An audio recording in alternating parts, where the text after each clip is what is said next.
One of the justifications for the growth of government, far beyond what the founders of our nation envisioned, is to promote fairness and justice.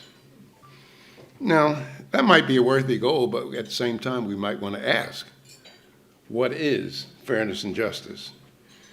What is the legitimate role of government in a free society? Let me spend just a few moments talking about what the founders of our nation saw as the legitimate role of the federal government. And to do that, let's go to the rule book that they gave us, namely the United States Constitution.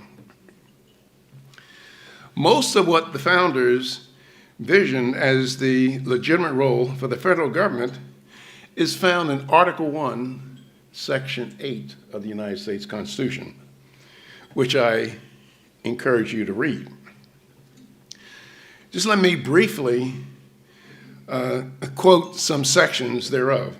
It says, the founders gave the Congress the right to collect taxes, duties, and imposts, to pay the debts, and provide for the common defense and the general welfare of the United States.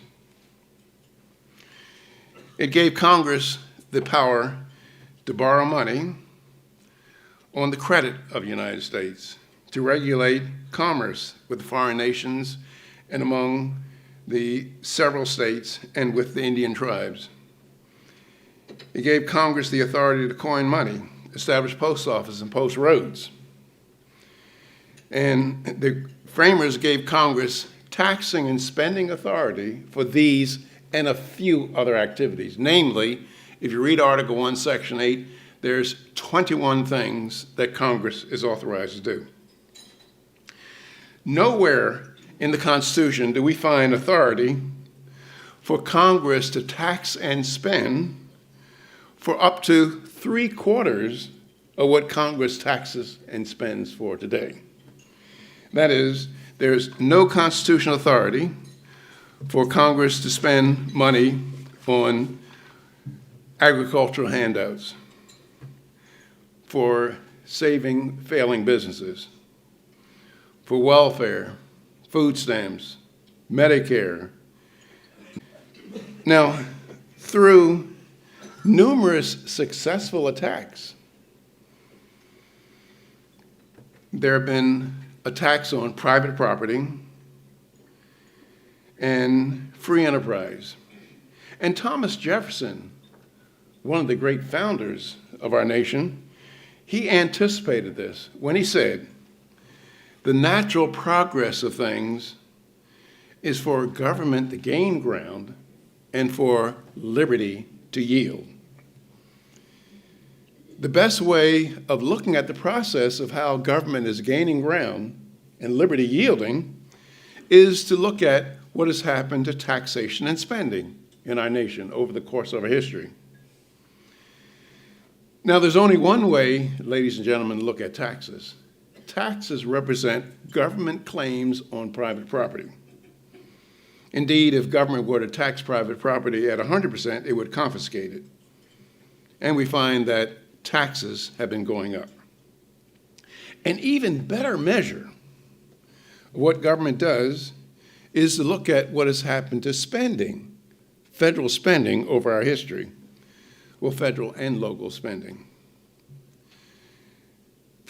Since between 1787, the date of the Constitutional Convention in Philadelphia, and 1925, federal expenditures were 3% of the GDP.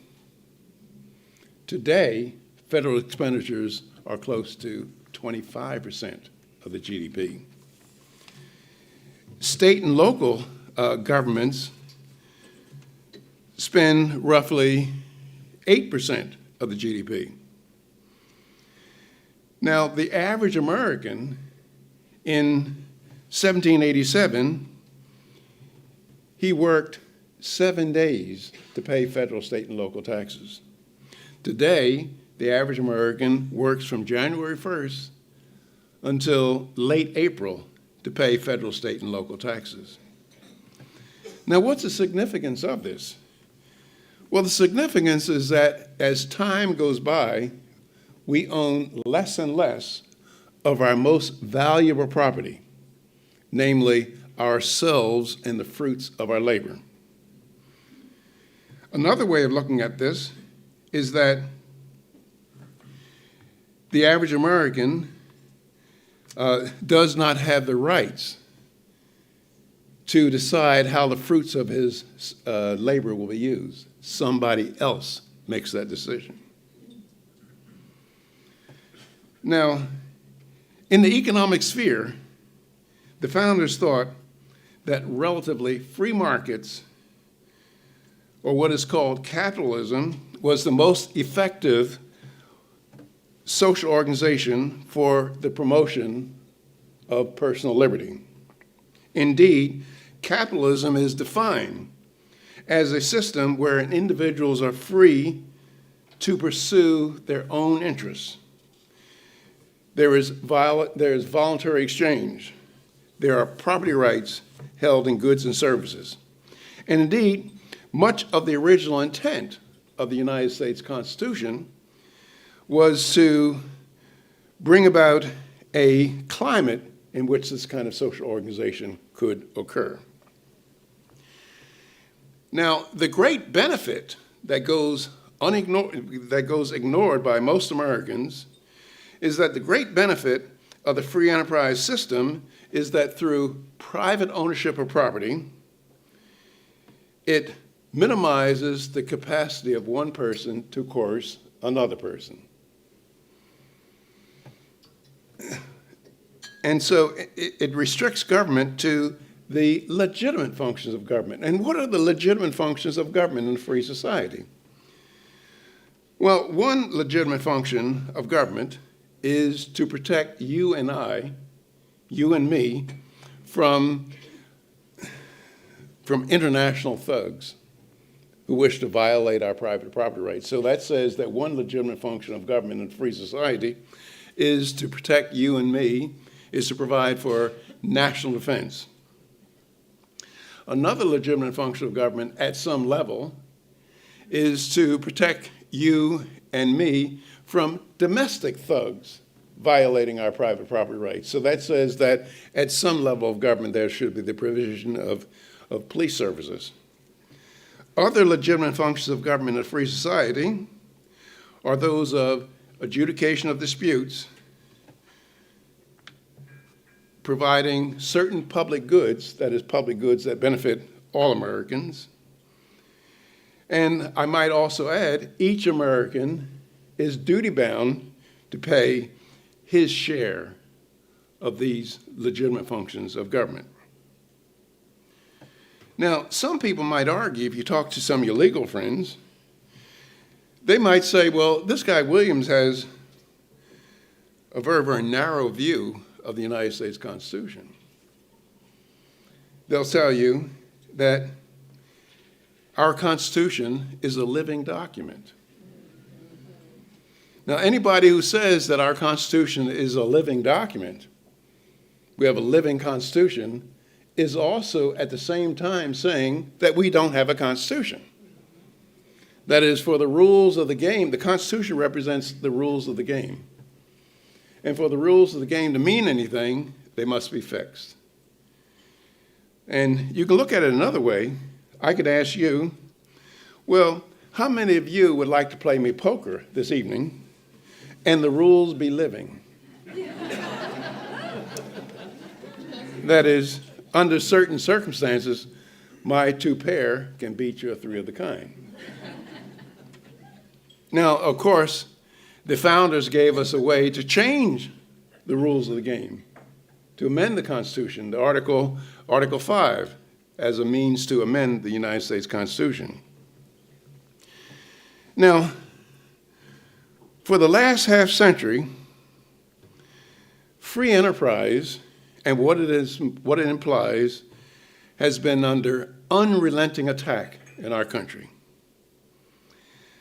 Americans from all walks of life, whether they realize it or not, have demonstrated a deep and abiding contempt for private property rights and economic freedom. Free enterprise in our country is threatened today not because of its failure, but somewhat ironically, because of its success. That is, capitalism or free enterprise has been so successful in eliminating the traditional problems of mankind, such as disease, pestilence, hunger, and gross poverty, that all other human problems appear to us to be at once inexcusable and unbearable. The desire by many Americans to eliminate these so-called inexcusable and unbearable problems has led us away from the basic ideals and principles upon which our nation was built. In the name of other ideals, such as equality of income, sex and race balance, affordable housing, medical care, orderly markets, consumer protection, energy conservation, we go on, we have abandoned many personal freedoms. As a result of widespread control by government in an effort to achieve these so-called higher objectives, we're increasingly being subordinated to the point where considerations of personal liberty are either secondary or tertiary matters. What I'm saying, basic personal liberty is treated with contempt by our government. Now, you say, well, aren't you exaggerating a little bit, Williams? Well, imagine I write a letter to the United States Congress. I tell them, my name is Walter Williams. I am an emancipated adult. I am fully capable of taking care of my retirement needs. And if I fail to do so, let me starve or beg, but stop taking money out of my paycheck for Social Security. How do you think I'd be greeted? It'd be greeted with contempt. That is, here are some people telling you and me how much we should set aside out of each week's paycheck for retirement. How would you feel if they told us how much to set aside for housing, for entertainment, for food? We'd view it with contempt. We'd really say that that is totalitarianism. But we Americans accept that. Now, the ultimate end to this process that we're witnessing in our country is totalitarianism.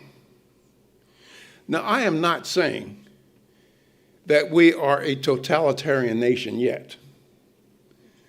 But if you ask the question, which way are we headed, tiny steps at a time, are we headed towards more personal liberty or more government control over our lives? It'd have to unambiguously be the latter, more government control over our lives.